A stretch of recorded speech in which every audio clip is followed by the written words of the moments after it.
Hello, beautiful souls. This is Dr. T here, your nutritional plug.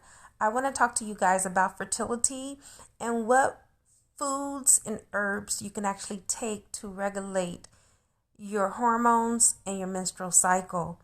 Now, this is normally impacted by women that are over the age of 40, such as myself.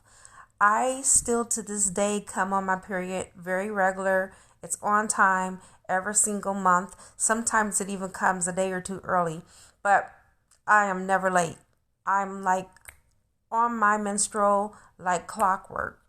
It's always early. It's never late or it's always on time.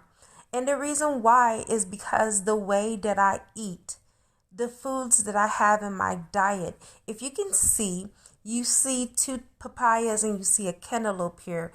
Now the one that's on the top, that is the male papaya. It's elongated and is usually sweeter than the female that you see in the corner to the right, which is short and more of a circle. I tend to stay away from the female papayas only because I want the male papaya. Think about it. If you look at the male papaya, which is at the top, that is more elongated and it has more seeds. Now, I don't eat all of the seeds in the papaya. I scoop like half of it out just because it's a really strong, peppery, pungent, flavor.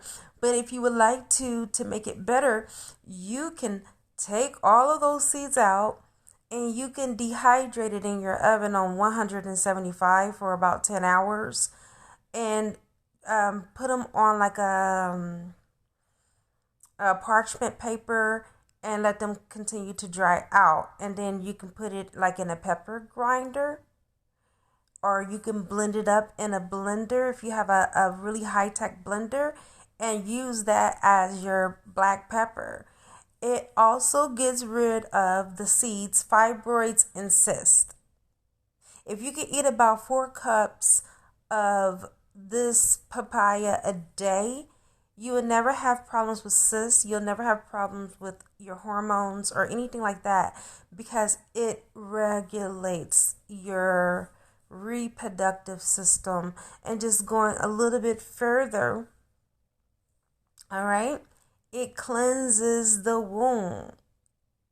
It's very good if you use it after a miscarriage. Going to the cantaloupe, which is your melon here, okay? You can scoop the seeds out because these seeds are more harder to chew on, all right? You can scoop the seeds out if you would like to. Now, if you eat or juice melon every day, and yes, I said every day because we need to go back to a plant-based diet, which is what our great grandparents were used to. Our ancestors were used to plant-based foods. Men from the original form of men were frutivores, okay, or fruitarians. So we need to get back to that because the body is used to fruit. Fruit is cleansing. Anyone who is menstruating should always make sure that you eat these foods. If you notice the color is the color of the sacral chakra. The sacral chakra is our sexual chakra. It needs these foods in order to cleanse energetically and physically. I hope that you gain some information from this. Let me talk about some teas that are also the same color. One that I want to talk about is the marigold flowers. You can, cook with marigold. You can sprinkle marigold flowers on top of your salads, or you can make a tea out of marigold. Marigold is really good for those that have had miscarriages to go in, cleanse the womb, pull the remaining stuff, let's just say that's in the womb out. The fetus that didn't fully develop, the cysts, the blood clots, the whole kit and caboodle, okay? So those of you that are drinking marigold tea, please do not drink it during pregnancy. Another thing is black cohosh. You can get this in tincture form or you can drink it in a tea as well. And this helps to regulate your hormones. So you do not go through the change, as most people call it, or menopause early.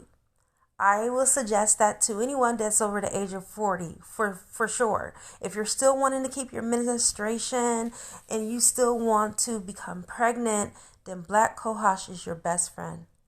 I'm signing off. Namaste.